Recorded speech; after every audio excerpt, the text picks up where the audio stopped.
Masechet Gittin, traité Gittin, Daf Nun Gimel, feuille numéro 53, nous sommes à la seconde ligne. Vous demandez Yalif Knassa, Knassa, et d'après l'autre avis, qui lui déduit une sanction d'une autre, Kol Hané Lamali. Alors pourquoi la Mishnah a-t-elle rapporté tous ces cas-là qui se ressemblent? Tzricha, on a besoin de chacun. Si on va enseigner que le cas de celui qui rend impur ce qui est à l'autre, s'il s'agit de prélèvement au prêtre, on aurait dit que c'est parce qu'il entraîne que ce soit interdit totalement à la consommation. Et s'il rend impur du profane, c'est parce qu'il y a un interdit de rendre impur des éléments profanes qui sont en terre d'Israël. Aval medamea, mais dans le cas de celui qui mélange le prélèvement au prêtre avec du profane, et malo, j'aurais pu croire que on ne l'aurait pas sanctionné. Si on m'avait enseigné que le cas de celui qui mélange le prélèvement au prêtre avec du profane, on aurait dit mishum de shriach, parce que c'est un cas courant. Aval metame de shriach, mais celui qui rend impur, où là c'est moins courant parce qu'il en ferait un interdit, et malo, j'aurais pu croire qu'on ne l'aurait pas sanctionné. Si on m'avait enseigné les deux cas, celui qui rend impur et celui qui mélange le prélèvement prêtre avec du profane, on aurait dit oui, on les sanctionne parce que il n'est pas soumis à un châtiment plus grave. Mais dans le cas de celui qui fait des libations à l'idolâtrie, qui a un châtiment beaucoup plus grave puisqu'il est passif de mort, et malo, j'aurais pu croire qu'on ne le sanctionne pas. Comme c'est pourquoi on vient apprendre qu'on le sanctionne, qui est Rabbi Armiya, comme on l'a vu, suivant l'explication de Rabbi Armiya, parce que les deux ne se font pas au même moment. Ou les had est amené à voir des Rabbi Avin. Et d'après la Braïta qui a été rapportée par le père de Rabbi Avin, qui dit au départ, on a dit que celui qui rend impur et celui qui fait des libations à l'idolâtrie avec les affaires des autres, il est sanctionné. Et ensuite on a rajouté Afamedamea, également celui qui mélange du prélèvement prêtre avec du profane. Kolhane Lamali. D'après cet enseignement, qu'est-ce qu'on a besoin d'enseigner? Les trois cas. Tzricha. On a eu besoin de dire, si on m'avait enseigné le cas de celui qui rend impur, on aurait dit parce qu'il n'est pas soumis à une sanction plus grave.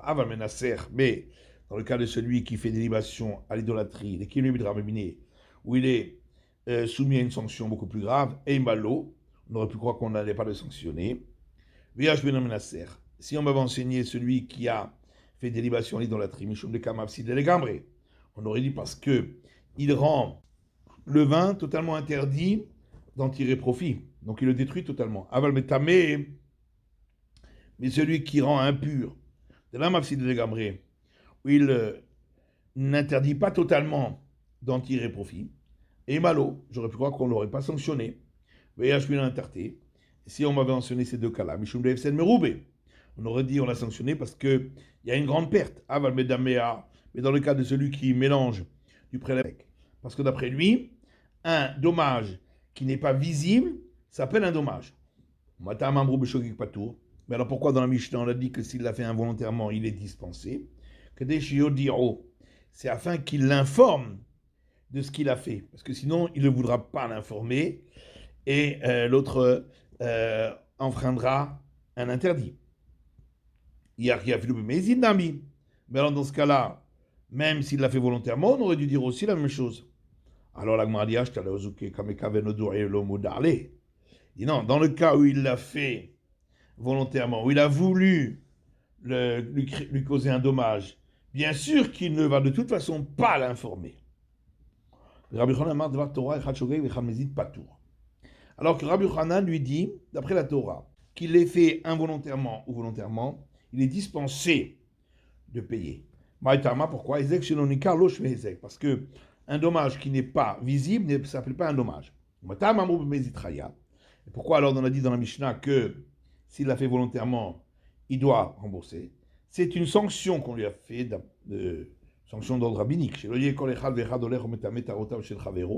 afin que chacun n'aille pas rendre impur les éléments purs qui appartiennent à un autre, Vomer Patourani, et qui disent voilà, je suis dispensé de payer.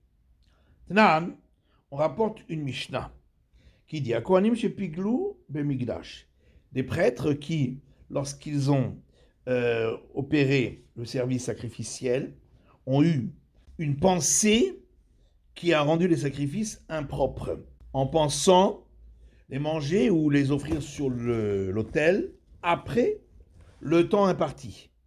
Mais Zidim Chayavim, s'ils l'ont fait volontairement, ils doivent rembourser celui qui avait apporté ce sacrifice. Le Tani Allah, là-dessus il y a une braïta qui dit que c'est pour le bienfait du monde. Alors, si tu penses qu'un dommage qui n'est pas visible, ça s'appelle un dommage, alors on aurait dû plutôt dire que si c'était involontaire, ils sont dispensés pour le bienfait du monde, comme on l'a expliqué auparavant. Et on répond, Achinami Kama. Effectivement, c'est ça que la Mishnah veut dire. Mais Zidin Chayavin, s'ils l'ont fait volontairement, ils doivent rembourser. Hashogegim Peturim. Et donc, s'ils l'ont fait involontairement, ils sont dispensés. Mipne Tikkun Haolam, pour le bienfait du monde. Motiv Rabbi Elazar. Rabbi Elazar apporte une objection à partir d'une braïta qui dit celui qui fait un travail avec les eaux lustrales ou parat hatat ou avec la cendre de la vache rousse et donc il les a rendus impropres. Patou midine Adam chaya b'dine shamayim. Il est dispensé de rembourser de par la justice humaine et il a l'obligation de rembourser de par la justice divine. Alors, si tu penses que un dommage qui n'est pas visible, ça s'appelle un dommage, même de par la justice humaine, il aurait l'obligation de rembourser. Vous motive là, vous me ferez là. Lui qui a apporté cette objection, lui-même donne la réponse en disant en parlant chez Rissa et Rivka, que quand on a parlé de la vache rousse, c'est qu'on a fait rentrer dans l'attelage afin qu'elle allaite son petit et elle a battu le blé. Donc, puisqu'il n'avait pas l'intention au départ de la faire travailler, c'est pourquoi il est dispensé. Mechatat, et pour les eaux lustrales, chez Shakal Bael Mishkolot, on parle d'un cas où il n'a pas fait un véritable travail avec, simplement, il les a utilisés pour peser des poids. Ve'amar Rava, la Gemara dit, mais pourtant Rava a dit, Mechatat chez Shakal Bael Mishkolot Kshera, les eaux lustrales, s'il les a utilisées pour peser des poids, elles restent valables. Et là, Gemara répond, la kashia. C'est pas une question. Ha begoufan, quand elles deviennent impropres, c'est s'il les a utilisées elles-mêmes pour servir à la peser. Ha bekenegdan, et quand on a dit qu'elles restent valables, c'est lorsque il les a mis sur l'autre fléau de la balance pour peser ce qui est en face. Begoufan maasikavi, behu. Et la Gemara demande, mais si on parle du cas où on les a utilisées elles-mêmes pour la peser, à ce moment-là, on a fait un véritable travail avec. Et si on dit qu'un dommage qui n'est pas visible, ça s'appelle un dommage, on devrait être passible de rembourser même de par la justice humaine. Et là, il dit, mais en vérité, dans les deux enseignements, on parle lorsque on a pesé ce qui est en face, sur l'autre fléau. La kashia, et il n'y a pas de contradiction. Quand on a dit qu'elles ne sont plus valables, c'est si il a détaché son esprit de les garder. Et quand on a dit qu'elles restent valables, c'est dans le cas où il n'avait pas détaché son esprit de les garder. Motiv Rapapa. Rapapa apporte une objection à partir d'une braïta qui dit Gazal Matbeya, si quelqu'un a volé une pièce, Venif Sal, et la pièce n'a plus cours. Trouma, ou s'il a volé de prélèvement au prêtre, Venit Met, et est devenu impur. Hametz, ou s'il a volé de la pâte levée, Ve'avarala Pesach, et est arrivé la Pâque. Et donc elle devient impropre. Omer lo areshalcha lefanecha. Il peut lui dire, ce qui t'appartient est devant toi, même si ce n'est plus utilisable. Oui, amatrezek sheloni karsh mehezek. Si tu dis que un dommage qui n'est pas visible s'appelle comme un dommage, haigazlanhu. Celui-là, c'est donc un voleur, mamona mahalia baeshenume. Et il doit donc rembourser quelque chose qui a une valeur. Et la Gemara dit Tufta. Effectivement, c'est une objection contre cet avis-là. Les Maketanae, peut-être on va dire que la discussion qu'on vient de voir est une discussion déjà du temps des maîtres, du temps de la Mishnah. Parce qu'il y a une braïta qui dit Ametame va medamer va menacer. Celui qui a rendu impur ou celui qui a mélangé du prélèvement au prêtre avec du profane, ou celui qui a fait des libations de vin à l'idolâtrie, tout cela appartenait à autrui. Et Chachogeg Vechal Mezid, qu'il ait fait volontairement ou involontairement, Chayav, il devra rembourser livré Rabbi Meir. Parole de Rabbi Meir. Rabbi Omer, Rabbi a dit, Beshogeg Patour, Mezid Chayav. S'il l'a fait involontairement, il est dispensé du remboursement. Et si c'était volontaire, il devra rembourser. Baïla Behaka Miflegen, n'est-ce pas? C'est là-dessus qu'il discute de Mars Avarezek, Shinoni Karshme Hezek, que l'un pense qu'un dommage qui n'est pas visible, ça s'appelle un dommage. C'est pourquoi, dans tous les cas, il doit rembourser. Mars Avalosh Behezek, et l'autre pense que c'est pas un dommage, et nos sages lui ont demandé de rembourser malgré tout, mais seulement s'il l'avait fait volontairement. Amar Rav Nachman bar Yitzhak, Rav Nachman bar Yitzhak lui dit, non, tout le monde est d'accord que un dégât qui n'est pas visible ne s'appelle pas un dégât. Ici, la discussion est de savoir est-ce que nos sages ont sanctionné celui qui a fait involontairement à cause du cas où il l'aurait fait volontairement. N'importe qu'on a sanctionné quand il l'a fait involontairement à cause du cas où il l'aurait fait volontairement. Et l'autre pense qu'on n'a pas sanctionné quand il l'a fait involontairement à cause du cas où il l'a fait volontairement.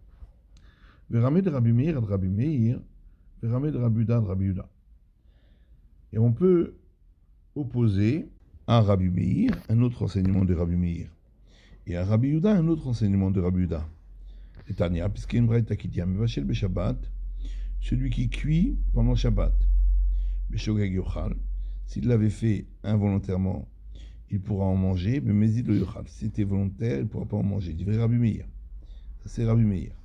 Rabbi Yehuda Omer, Rabbi Yehuda dit Beshogeg Yochal, s'il l'avait fait involontairement, il pourra manger les Motza et Shabbat, à la sortie du Shabbat, mais Mezid lo Yochal en la mythe.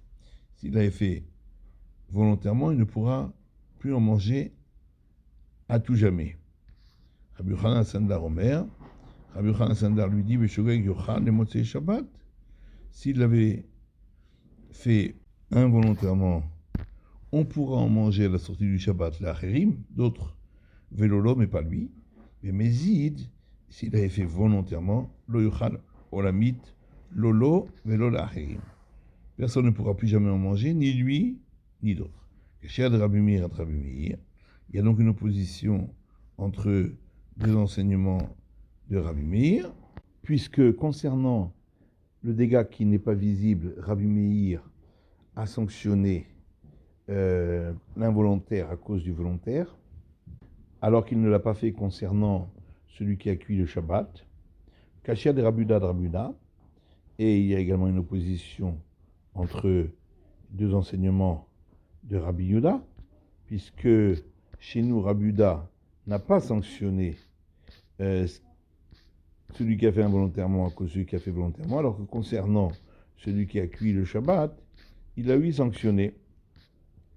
Et l'Agma répond, les Rabbi Meir et Rabbi Meir Lokashia. Entre les deux enseignements de Rabbi Meir, il n'y a pas de contradiction. Qui canis bidrabanan. Quand Rabbi Meir s'est sanctionné, même celui qui a fait involontairement, c'est lorsqu'il s'agissait d'un interdit d'ordre rabbinique, comme le dommage qui n'est pas visible. Parce que les gens prêtent moins attention à ce qui est d'ordre rabbinique. C'est pourquoi il a fallu être plus sévère. Mais d'oraïta lokanis, quand il s'agit d'un interdit de la Torah, comme cuire le Shabbat, il n'a pas sanctionné quand on l'a fait involontairement. Veramenaser d'oraïtahu vekakanis.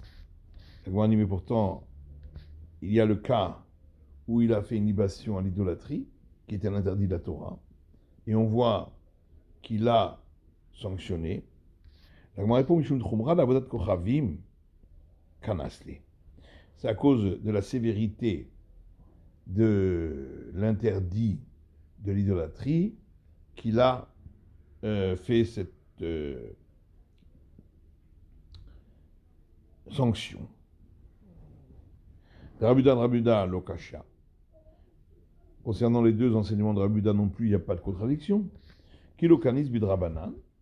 Quand Rabuda ne sanctionne pas quand il a fait involontairement, c'est uniquement quand c'est un interdit d'ordre rabbinique, parce que c'est moins grave. Mais d'oraïta kanis.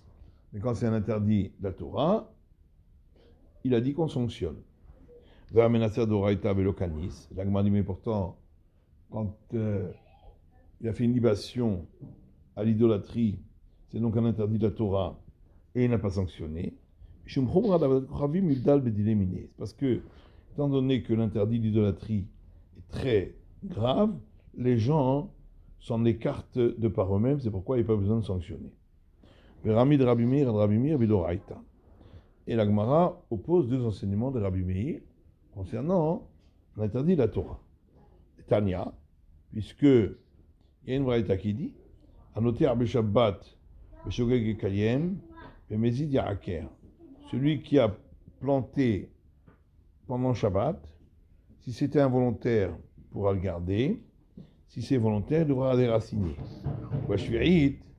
Et concernant l'interdit de la 7e année, Ben Beshogeg, Ben Bemezid Ya'aker, qu'il l'ait fait involontairement ou volontairement, il devra déraciner.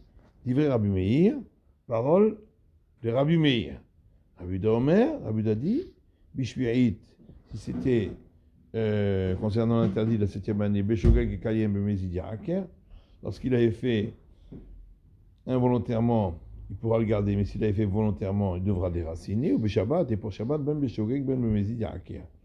Que ce soit s'il avait fait involontairement ou volontairement, il devra déraciner. Donc on voit que concernant l'interdit de la 7e année, qui est un interdit de la Torah, malgré tout, Rabbi Meir a sanctionné celui qui l'aurait fait involontairement, en opposition avec ce qu'on a vu pour le dégât qui n'est pas visible. Et la Gemara dit, ta mère, d'après toi qui poses la question, tu peux te poser une question higoufa sur la braïta elle-même, puisque l'un comme l'autre, l'interdit du Shabbat comme l'interdit de la 7e année, sont des interdits de la Torah. Maïshana Shabbat ou Maïshana Shvi'it. Pourquoi y a-t-il donc une différence, d'après Rabbi Meir, entre l'interdit du Shabbat, où il n'a pas sanctionné quand c'est fait involontairement, et l'interdit de la 7e année, où il a sanctionné?